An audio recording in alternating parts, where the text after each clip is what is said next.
Hola, soy Marcos.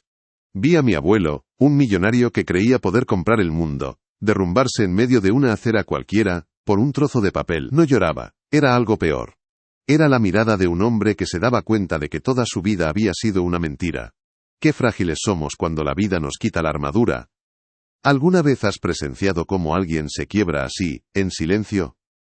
Antes de contarte qué había en ese papel, y cómo su bastón acabó en el suelo, comenta aquí desde dónde estás viendo, y suscríbete al canal. Créeme, no querrás perderte lo que sucede cuando un hombre que lo ha perdido todo, se encuentra con un milagro de €1. El conflicto principal no era su pierna, aunque cojeaba visiblemente y se apoyaba en aquel bastón de empuñadura de plata como si fuera su única ancla a la realidad. El verdadero problema era que el abuelo Arturo había muerto el mismo día que la abuela Elena. Desde entonces, vivía atrincherado en su fortuna, un imperio que solo le servía para recordarle todo lo que no pudo comprar, la salud de ella, más tiempo, una despedida sin rabia. Su amargura se había convertido en el aire que todos respirábamos a su alrededor, un veneno lento que ahogaba cualquier intento de alegría. El bastón no solo sostenía su cuerpo, sostenía el peso de un luto que se negaba a procesar, transformado en un cinismo afilado. Su casa, una mansión en el barrio más exclusivo, se había transformado en un mausoleo. Nada se movía. Los libros de Elena seguían en la mesilla de noche, sus gafas sobre la página que nunca terminó de leer. El abuelo había prohibido que nadie tocara sus cosas, así que una fina capa de polvo se había convertido en una especie de sudario que lo cubría todo, un recordatorio constante de su ausencia. El silencio allí dentro no era paz, era un grito ahogado. Podías sentir la tristeza impregnada en las paredes, en los muebles, en la forma en que la luz entraba por las ventanas, como si tuviera miedo de molestar. Era un hogar congelado en el tiempo, habitado por un fantasma y sus recuerdos. Su rutina era un castigo autoimpuesto.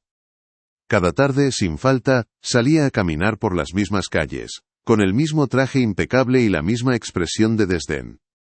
No miraba los escaparates ni a la gente. Su vista estaba fija en el suelo, como si buscara las grietas en el asfalto que reflejaban las de su propia alma.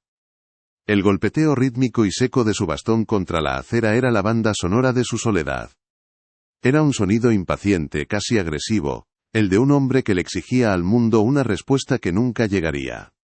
No paseaba, patrullaba los restos de su vida, juzgando en silencio a una humanidad que seguía girando, indiferente a su dolor personal y monumental. Intentamos llegar a él, de verdad que sí, mi madre, sus pocos amigos, incluso yo, pero cada conversación era como hablarle a una pared de cristal. Te veía, te oía, pero nada penetraba. Cualquier gesto de cariño era interpretado como lástima, cualquier consejo, como una ofensa a su inteligencia. Se había aislado de una forma tan completa que el dolor ya no era solo suyo, se había convertido en el nuestro también. El de ver cómo la persona que una vez te enseñó a montar en bici ahora apenas te dirigía la mirada. La tensión en las comidas familiares era insoportable, un silencio espeso que se cortaba con cuchillo, donde las palabras no dichas pesaban más que cualquier discusión a gritos. A veces, en un destello, veía al hombre que fue. Lo recordaba en el jardín, enseñándome a podar los rosales que tanto cuidaba la abuela, con las manos llenas de tierra y una sonrisa que le iluminaba la cara. Me contaba historias de sus viajes, de cómo conoció a Elena en un baile, y supo al instante que era la mujer de su vida. Eran fragmentos de un pasado que parecía pertenecer a otra persona. Esos recuerdos hacían que su presente fuera aún más desolador. Verlo convertido en esa cáscara amargada y solitaria era una herida abierta para todos nosotros, porque sabíamos que, bajo capas y capas de cinismo y dolor, el verdadero Arturo seguía allí, atrapado, esperando algo que ni él mismo sabía nombrar. Aquella tarde de otoño era igual a todas las demás, una copia gris y desalmada del día anterior. El abuelo Arturo caminaba con esa rigidez que se le había metido en el alma, marcando el ritmo de su amargura con el golpe seco del bastón de plata contra las baldosas. El viento arrastraba hojas muertas a sus pies, y él ni siquiera las veía. La gente pasaba a su lado como un río de fantasmas apresurados, rostros anónimos pegados a sus teléfonos, indiferentes a todo lo que no fuera su propio ombligo. Para él, no eran personas, eran obstáculos, bultos que esquivar en su peregrinaje diario hacia ninguna parte. Era un hombre rodeado de millones de almas, pero más solo que nadie en mitad de ese desierto de asfalto. Su recorrido era siempre el mismo, una ruta memorizada por el dolor. Pasaba por delante de las tiendas de lujo, cuyos escaparates brillantes parecían burlarse de su vacío interior. Él, que podía comprar todo lo que había detrás de esos cristales, solo sentía desprecio. ¿De qué servía todo aquello si no podía devolverle la risa de Elena? Cada paso era una reafirmación de su fracaso. Se detenía a veces, no para descansar la pierna, sino para observar con cinismo a una pareja que reía, o a unos niños que jugaban. Veía en ellos una felicidad frágil y estúpida, una ignorancia que él ya no poseía. El mundo seguía girando con una alegría insultante, y él se había quedado varado en el tiempo. Pero ese día algo rompió la monotonía de su desdén. Su mirada, siempre clavada en el suelo para no tropezar, se topó con algo que no encajaba. No era un obstáculo, no era basura. Era una pequeña caja de cartón, colocada con esmero junto a un portal. Y sentada detrás, en un taburete diminuto, había una figura que al principio no supo distinguir. Sintió una punzada de irritación. Otro mendigo, pensó, otra mano extendida pidiendo una limosna que no merecía. Se preparó para pasar de largo, para reforzar su coraza con un gesto de indiferencia, pero algo en la quietud de aquella escena lo detuvo a unos metros, como si un hilo invisible lo hubiera anclado al suelo. Se acercó un poco más, con el ceño fruncido, y entonces la vio con claridad. Era una niña, no tendría más de 7 años. Estaba abrigada con un chaquetón que le venía grande, y tenía las mejillas sonrosadas por el frío. Detrás de ella, en la caja de cartón, un letrero escrito con rotulador de trazo infantil decía, «Milagros a €1». Al abuelo se le escapó una risa seca, sin sonido. ¿Milagros? ¡Qué ridiculez! Era la prueba definitiva de la estupidez humana, vender humo a los desesperados. Se preparó para soltar un comentario mordaz, algo que dejara en evidencia la farsa, que le recordara al mundo y a sí mismo que la magia no existía, que todo era una transacción. Cuando estaba a punto de hablar de escupir su veneno, la niña levantó la cabeza, y sus miradas se cruzaron. No eran los ojos suplicantes de un mendigo, ni los ojos vacíos de la gente que se cruzaba a diario. Eran unos ojos increíblemente serenos, profundos, de un color indefinido que parecían contener toda la calma del mundo. No había en ellos lástima, ni juicio, ni interés. Simplemente lo miraban, y por primera vez en años, Arturo sintió que alguien no veía al millonario, ni al viejo cojo, ni al viudo amargado. Sintió que esa niña, de alguna forma inexplicable, estaba viendo directamente la herida que él tanto se esforzaba en ocultar bajo capas de trajes caros y cinismo. Las palabras se le atascaron en la garganta, el comentario sarcástico se disolvió antes de nacer. Se quedó allí plantado, en mitad de la acera, con el bastón temblando ligeramente en su mano. El ruido del tráfico, los pasos apresurados de la gente, todo pareció desvanecerse en un murmullo lejano. Solo existían él y esa niña, envueltos en un silencio que pesaba más que cualquier conversación. La coraza que había tardado años en construir, se había agrietado con una simple mirada. Se sintió expuesto, vulnerable, como si aquel pequeño ser le hubiera desnudado el alma sin pedir permiso. Por un instante, el gran Arturo, el hombre que controlaba un imperio, no supo qué hacer. Estaba completamente desarmado. Mi abuelo se quedó petrificado, como una estatua de mármol en medio del río de gente. El mundo a su alrededor se había vuelto borroso y mudo, un eco sin importancia. Su mente, siempre tan afilada y cínica, era un caos. Una parte de él le gritaba que se marchara, que aquello era una trampa para su orgullo, una humillación. Pero otra parte, una voz que no había oído en años, le suplicaba que se quedara. Con una mano que temblaba visiblemente, se metió la mano en el bolsillo del abrigo. El tacto frío y metálico de una moneda de €1 le pareció extraño, un objeto de un mundo al que ya no pertenecía. Sacarla fue un acto de rendición, un gesto que desmantelaba décadas de autosuficiencia y desprecio. Extendió la mano con la moneda, sin atreverse a mirar a la niña a los ojos de nuevo. Sentía su propia respiración entrecortada, el latido de su corazón resonando en sus oídos. La niña no le arrebató la moneda.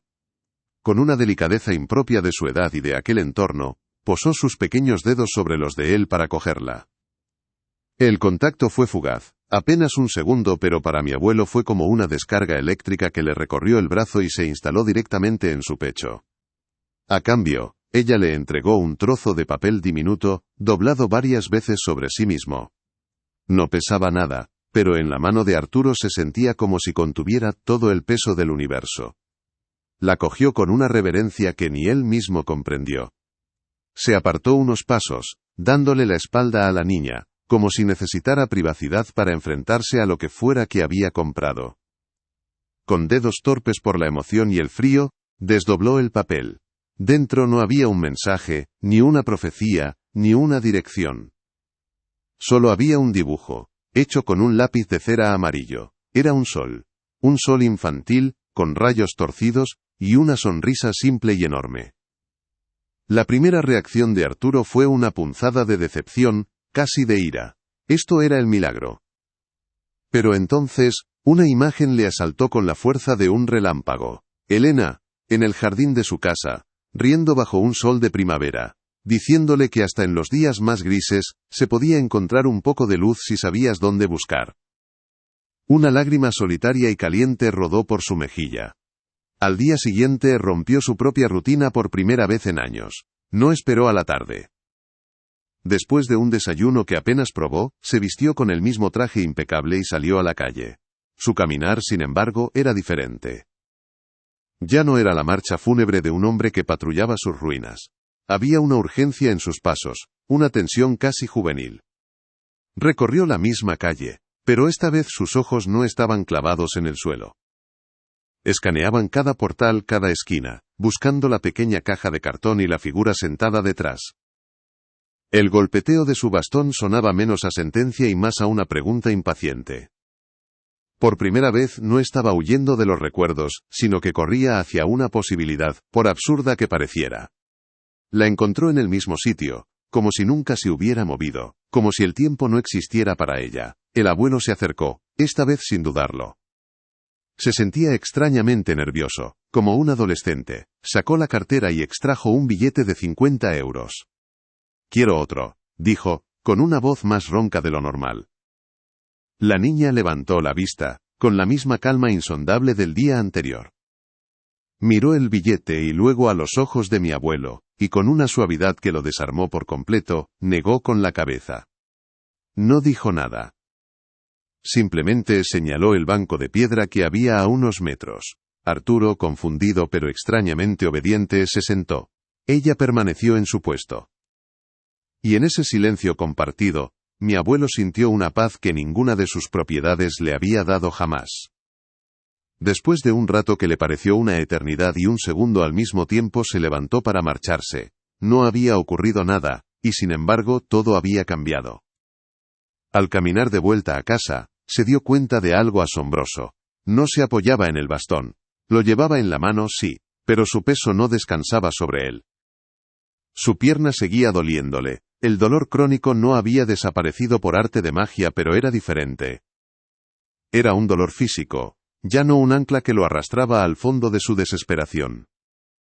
Se detuvo en mitad de la acera, y se quedó de pie, erguido, sintiendo el peso de su propio cuerpo sobre sus dos pies. El bastón de plata, su compañero inseparable de amargura, de repente se sentía como un objeto ajeno, un recuerdo de otro hombre. Al volver a casa, el silencio de la mansión ya no le pareció una condena, sino un lienzo en blanco. Por primera vez en años, el aire no se sentía pesado, cargado con el polvo de los recuerdos intocables de Elena. Caminó por los pasillos sin apoyarse en las paredes, con el bastón colgando de su brazo como un adorno inútil. Entró en el dormitorio que habían compartido, un santuario de dolor que evitaba a toda costa, y no sintió la punzada habitual de rabia. Se acercó a la mesilla de noche de ella, donde sus gafas seguían marcando una página sin terminar. Con una delicadeza que se le había olvidado que poseía, cogió el pequeño dibujo del sol y lo colocó junto a las gafas. No fue un acto de sacrilegio, sino de continuidad. Era como si por fin le estuviera diciendo que había encontrado un poco de esa luz de la que ella siempre hablaba. A la mañana siguiente, fui a visitarlo, preparándome mentalmente para la misma atmósfera gélida de siempre. La puerta estaba abierta, y lo encontré en la cocina, algo que no había visto en una década. Estaba de pie frente a la cafetera, mirando los botones con una genuina confusión, como si fuera un artefacto de otro planeta. El personal de servicio siempre se había encargado de todo. Me vio y, en lugar del habitual gruñido o del silencio cortante, me miró y preguntó: ¿Cómo van tus clases? La pregunta era tan simple, tan normal, que me dejó sin aire.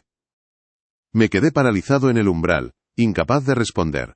No era solo la pregunta, era el tono. Había una curiosidad sincera, una ausencia total de la amargura que había envenenado cada una de nuestras interacciones.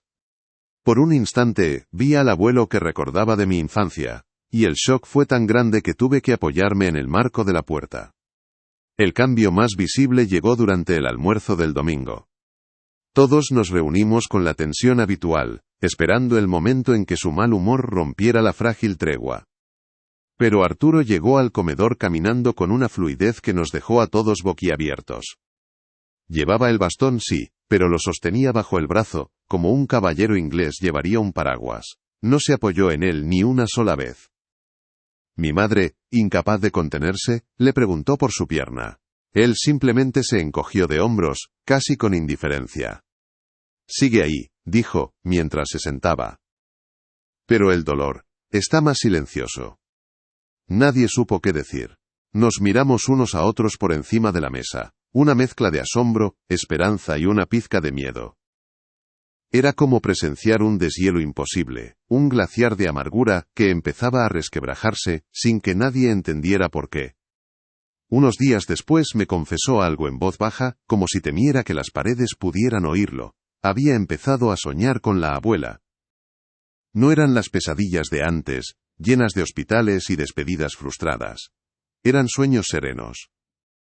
En uno caminaban por la orilla de la playa al atardecer, la misma playa a la que iban cada verano. Ella no decía nada, solo sonreía y le apretaba la mano. Lo increíble no era el sueño en sí, sino cómo se sentía él al despertar. Por primera vez, el recuerdo de Elena no le traía una oleada de desesperación, sino una calma profunda, casi cálida. Era como si me dijera que todo está bien, me contó, con la mirada perdida en la ventana. Era la primera vez que pronunciaba su nombre, sin que su voz se quebrara por el rencor o la pena. Luego empezaron a ocurrir pequeñas cosas, coincidencias que un hombre como él, tan racional y cínico, habría descartado como estupideces. Un día, pensando en una vieja canción que a Elena le encantaba, encendió la radio, y era justo lo que estaba sonando. Otro día, buscando un documento en su despacho, abrió un libro al azar, y de entre sus páginas cayó una fotografía de ellos dos, una que creía perdida para siempre, de cuando eran jóvenes, y el mundo parecía una promesa infinita. No lo llamaba magia ni milagros, pero noté que ya no luchaba contra ello. Aceptaba estos pequeños regalos del azar, con una especie de gratitud silenciosa, como si el universo, después de tanto tiempo, hubiera decidido por fin hacer las paces con él. Cada pequeño evento era una grieta más en la armadura que lo había mantenido prisionero. Mi madre fue quien lo vio. Estaba en el jardín, de espaldas a la casa, junto a los rosales que la abuela había plantado, y que él había dejado morir de abandono. No estaba podando ni arreglando nada, simplemente estaba allí, de pie, con las manos en los bolsillos, rozando suavemente un pétalo con el dedo. No había lágrimas en su rostro, solo una expresión de profunda contemplación. La escena nos dejó a todos sin palabras. La familia empezó a hablar en susurros. ¿Qué estaba pasando? La transformación era tan evidente, tan inexplicable, que nos asustaba un poco. Era maravilloso verlo resurgir de sus cenizas, pero una parte de nosotros temía que esa nueva paz fuera tan frágil como el cristal. No entendíamos su origen, y esa ignorancia nos hacía sentir que, en cualquier momento, el viejo Arturo, el del bastón y la mirada vacía, podía volver para reclamar su trono de tristeza. Fue mi madre la que finalmente tuvo el valor. Impulsada por la inexplicable recuperación del abuelo, decidió que ya era hora de enfrentarse al santuario de la abuela Elena. Llevaba años cerrado, un pacto de silencio que nadie se atrevía a romper. Mi madre dijo que sentía que, por primera vez, entrar allí no sería una profanación, sino un acto de amor, una forma de cerrar un círculo que había permanecido abierto demasiado tiempo.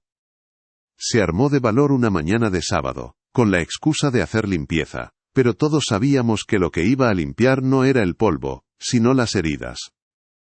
La vimos subir las escaleras con una caja de cartón vacía y el corazón en un puño, preparada para reencontrarse con los fantasmas de un amor que la muerte había intentado, sin éxito, llevarse del todo. La habitación olía a tiempo detenido, a perfume de lavanda y a polvo acumulado sobre superficies que nadie había osado tocar. Cada objeto estaba exactamente donde la abuela lo había dejado: un libro a medio leer sobre la mesilla, su chal de lana sobre el respaldo de una butaca, una taza de té vacía junto a la ventana. Mi madre se movía con una delicadeza casi ceremonial, como si estuviera en un museo sagrado. Tocaba las cosas con la punta de los dedos, reviviendo en silencio los últimos momentos de normalidad. No era un espacio triste, se dio cuenta, sino un espacio lleno de una ausencia abrumadora. Era el eco de una risa que ya no sonaba, la huella de una presencia que se negaba a desaparecer por completo, suspendida en el aire como una nota musical inacabada. No buscaba nada en concreto, solo ordenaba una vida en cajas, ropa, cartas, fotografías. En el fondo de un armario encontró una caja de madera de cedro, una que yo recordaba de mi infancia. Contenía sus tesoros de niña, conchas de la playa, un diario con la cerradura rota, cromos antiguos. Mi madre la abrió con cuidado, y una ráfaga de naftalina y recuerdos la golpeó. Se sentó en el suelo y empezó a revisar aquellos pequeños fragmentos de un pasado lejano, sonriendo con nostalgia al ver la letra infantil de su propia madre. Eran los vestigios de la niña que fue antes de ser la esposa de Arturo, antes de ser nuestra abuela. Un mundo secreto y olvidado que, de repente, volvía a la vida entre sus manos. Entre cuadernos de caligrafía y flores secas prensadas entre las páginas de un libro, encontró un fajo de dibujos. Estaban hechos con lápices de colores, ya desvaídos por el tiempo. Había casas con chimeneas humeantes, árboles desproporcionados y retratos de su familia. Uno de ellos le llamó especialmente la atención. Era un autorretrato. Una niña de pelo oscuro y ojos increíblemente serenos, la miraba desde el papel con una expresión que no era ni triste ni alegre, sino simplemente presente. Llevaba un abrigo que parecía demasiado grande para ella, y tenía las mejillas coloreadas con un círculo de cera roja. Mi madre sintió un escalofrío inexplicable al sostener aquel trozo de papel amarillento. Había algo en esa mirada que le resultaba extrañamente familiar, casi inquietante. Mi madre se quedó helada, con el dibujo temblando en sus manos. Esa cara, la conocía. Al principio pensó que se parecía a alguna prima lejana, una cara olvidada de las viejas fotos familiares. Pero entonces, la descripción que le había dado el abuelo sobre la niña de la calle, le golpeó como un rayo. El chaquetón grande, las mejillas sonrosadas por el frío, y sobre todo, esa mirada, esa calma insondable que no pertenecía a este mundo. Era ella. Era la misma niña. La misma que le había vendido un milagro a su padre por €1. La certeza fue tan absoluta y tan irracional que le cortó la respiración. Miró el dibujo y luego a la ventana, como si esperara encontrar una explicación lógica para algo que desafiaba toda razón. Pero solo encontró el silencio. Con el corazón latiéndole desbocado le dio la vuelta al dibujo, buscando una fecha, un nombre, cualquier cosa. No había nada. Volvió a mirarlo de frente, escudriñando cada detalle, y entonces lo vio. En la esquina inferior derecha, casi oculto por un pliegue del papel, había un pequeño sol amarillo. Un sol infantil, con rayos torcidos y una sonrisa simple y enorme, dibujado con el mismo trazo torpe y lleno de fe que el que mi abuelo llevaba guardado en el bolsillo de su abrigo, junto al corazón. Era idéntico. La prueba era irrefutable, y al mismo tiempo, completamente imposible de procesar. No era una coincidencia. Aquello era un puente tendido a través del tiempo y de la muerte, una conexión tan profunda que daba vértigo. No gritó, no lloró. Simplemente se sentó en el borde de la cama, con el autorretrato de su madre niña en el regazo, y dejó que el peso de la revelación la inundara por completo. Lo que le había pasado a su padre no era psicología, ni una casualidad afortunada, ni el efecto placebo de un encuentro extraño. Era un mensaje. La abuela Elena, a través del eco de su propia infancia, había encontrado la manera de volver. Había regresado para recordarle al hombre que amaba que, incluso en los días más grises y solitarios, siempre se puede encontrar un poco de luz si sabes dónde buscar. El milagro no costó €1, costó una vida entera de amor, un amor tan poderoso que ni siquiera la muerte había podido apagarlo del todo. Mi madre bajó las escaleras con una solemnidad que helaba la sangre. No llevaba una caja de cartón ni trapos de limpieza. En sus manos, sostenía 2 pequeños trozos de papel como si fueran las reliquias más frágiles y sagradas del mundo. Su rostro era una mezcla de asombro, miedo y una certeza tan profunda que parecía haber envejecido 10 años en una sola mañana. Yo estaba en el salón, fingiendo leer, pero la sentí llegar mucho antes de verla. El aire a su alrededor se había vuelto denso, cargado de una electricidad silenciosa. Mi abuelo estaba en su sillón de siempre, mirando por la ventana, ajeno a la tormenta emocional que estaba a punto de desatarse sobre él. Ella se detuvo a unos metros, respiró hondo y supe que, pasara lo que pasara a continuación, nada volvería a ser como antes. Se acercó a él sin decir una palabra y colocó los 2 dibujos sobre la mesita de centro, uno al lado del otro. El papel nuevo, con el sol de cera amarilla, y el papel amarillento, con el autorretrato de una niña que había vivido casi un siglo atrás. Mi abuelo bajó la vista, primero con fastidio, como si lo interrumpieran de un pensamiento importante. Pero entonces sus ojos se fijaron en las 2 imágenes. Vi cómo su ceño se fruncía, cómo la confusión daba paso a una incredulidad paralizante. Su mano, que descansaba sobre el brazo del sillón, empezó a temblar. Extendió un dedo tembloroso y rozó el rostro dibujado de la niña, el mismo rostro que había visto en la acera. El silencio en la habitación era tan absoluto, que podía oír el latido de mi propio corazón. Mi madre simplemente esperó, conteniendo la respiración, dándole el espacio para que la verdad imposible se abriera paso. No puede ser, susurró mi abuelo, con la voz rota. Es una coincidencia, una casualidad imposible. Se recostó en el sillón, apartando la mirada de los dibujos como si le quemaran. Su mente, la mente de un hombre de negocios que había construido un imperio basándose en la lógica, los datos y la fría realidad, se rebelaba. Intentaba encontrar una explicación racional, una grieta en aquella historia que le permitiera volver a su mundo ordenado. Quizá era una nieta de algún antiguo conocido, una broma cruel del destino. Buscaba desesperadamente un ancla en la lógica mientras el océano de lo inexplicable amenazaba con ahogarlo. Pero sus ojos volvían una y otra vez a los dibujos, a la sonrisa idéntica de los 2 soles, a la mirada serena de las 2 niñas, y supe que su fortaleza de cinismo se estaba desmoronando ladrillo a ladrillo. Mi madre se arrodilló a su lado, con una delicadeza infinita. «Papá, mírame», le dijo en voz baja pero firme. «No es una coincidencia y lo sabes.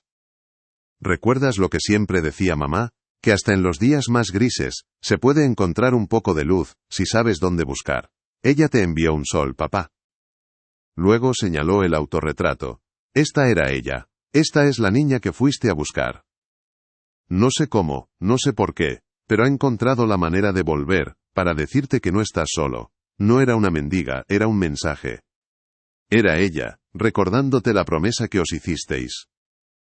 Cada palabra de mi madre no era una acusación, sino una llave que abría la última puerta cerrada del corazón de mi abuelo, la puerta que él mismo había sellado con rabia y dolor el día que ella murió. Entonces ocurrió. Mi abuelo Arturo, el hombre que jamás lloraba, el titán que creía que las lágrimas eran un signo de debilidad, se quebró. No fue un llanto ruidoso ni histérico, fue un derrumbe silencioso y absoluto. Su cuerpo se sacudió con sollozos ahogados que parecían venir del centro de la tierra, del epicentro de un dolor que había mantenido reprimido durante años. Cogió el dibujo de su esposa niña y lo apretó contra su pecho, como un náufrago se aferra a un trozo de madera en medio de la tormenta. «Elena», susurró su nombre una y otra vez, no con la amargura de la pérdida, sino con el asombro de un reencuentro imposible. Mi madre le rodeó los hombros con el brazo y lloraron juntos, no de tristeza, sino de una emoción tan vasta y abrumadora, que no tenía nombre. Era la rendición final ante un amor que había demostrado ser más fuerte que la propia muerte. En ese momento, todos lo entendimos. No necesitábamos explicaciones teológicas ni teorías sobre lo paranormal. No era un ángel con alas ni un fantasma errante, era algo mucho más íntimo y poderoso. Era el amor de la abuela Elena, una fuerza tan pura y concentrada que había logrado doblar las reglas del tiempo y el espacio para llegar hasta él. Había regresado en la forma más inocente y desarmante que podía imaginar, ella misma de niña, antes de las heridas de la vida, para recordarle al hombre que amaba la esencia de lo que siempre habían sido. El milagro no había sido la curación de su pierna, eso fue solo un efecto secundario. El verdadero milagro fue un susurro a través del velo, un «sigo aquí, no te rindas», dibujado con un lápiz de cera amarillo. Nadie volvió a hablar del tema en voz alta, no hizo falta, la confrontación no había dejado una herida sino una cicatriz de luz. Los dos dibujos fueron enmarcados juntos y colocados en la repisa de la chimenea, no como un misterio, sino como un testamento. La casa dejó de ser un mausoleo para convertirse en un hogar donde la presencia de la abuela ya no era una ausencia dolorosa, sino una compañía cálida y silenciosa. Mi abuelo nunca volvió a apoyarse en el bastón, que ahora descansa en un rincón del recibidor, no como un símbolo de su antigua amargura, sino como el recuerdo de un viaje increíble. A veces lo veo mirando los dibujos, con una leve sonrisa en los labios, y sé que está conversando con ella, en ese lenguaje secreto que solo ellos dos entienden, un diálogo eterno que un simple euro hizo posible. Después de aquel torrente de lágrimas, la casa se sumió en un silencio que no habíamos conocido nunca. No era el silencio pesado y opresivo de antes, cargado de reproches mudos y de la ausencia de la abuela. Este era un silencio ligero, casi sagrado, como el que se respira en una iglesia vacía después de la misa. Mi abuelo se quedó en el sillón, completamente exhausto, con el cuerpo flácido como si le hubieran quitado una armadura que llevaba puesta durante años. Mi madre permaneció a su lado, acariciándole el pelo canoso sin decir nada. Sobre la mesa, los dos dibujos, el viejo y el nuevo, parecían irradiar una luz propia. Ya no eran simples trozos de papel. Eran la prueba tangible de que el amor, de alguna forma incomprensible, siempre encuentra el camino de vuelta a casa. Y en ese silencio, todos sanamos un poco. Los días que siguieron fueron como ver florecer un jardín que creíamos muerto. Mi abuelo empezó a pasar las mañanas cuidando de los rosales de Elena. Lo veíamos desde la ventana sin el bastón, arrodillado en la tierra con una delicadeza que nos dejaba sin aliento. No solo los podaba, les hablaba. Le contaba cosas de su día, les preguntaba si tenían sed, como si en cada una de esas flores viera un pedacito del alma de su esposa. Una tarde lo encontré sentado en el banco de piedra, con los ojos cerrados y una sonrisa plácida. Me dijo que por primera vez en años podía sentir el calor del sol en la cara sin que le doliera. El dolor de su pierna seguía ahí, un murmullo sordo, pero ya no era el protagonista de su vida. Había aprendido a caminar con él, no a pesar de él. La transformación se extendió como una onda expansiva por toda la familia. Los almuerzos de los domingos dejaron de ser un campo de minas emocional. De repente, había conversaciones, risas tímidas que poco a poco se volvían más seguras. Mi abuelo empezó a contar anécdotas de la abuela, pero ya no desde la rabia de la pérdida, sino desde la alegría del recuerdo. Nos contó la vez que intentaron hacer mermelada casera y casi queman la cocina, o cómo ella se reía hasta llorar con las películas de Charles Chaplin. Estábamos recuperando no solo a nuestro abuelo, sino también la memoria feliz de nuestra abuela.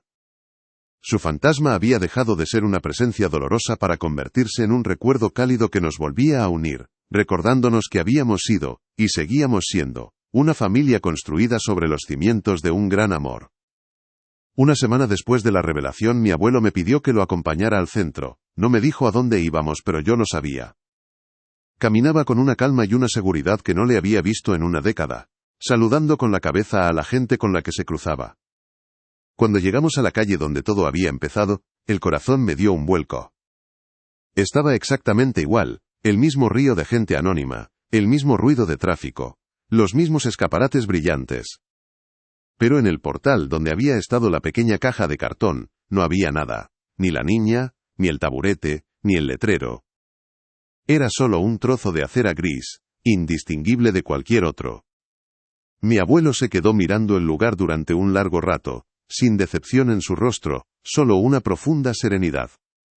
No buscó, no preguntó a nadie.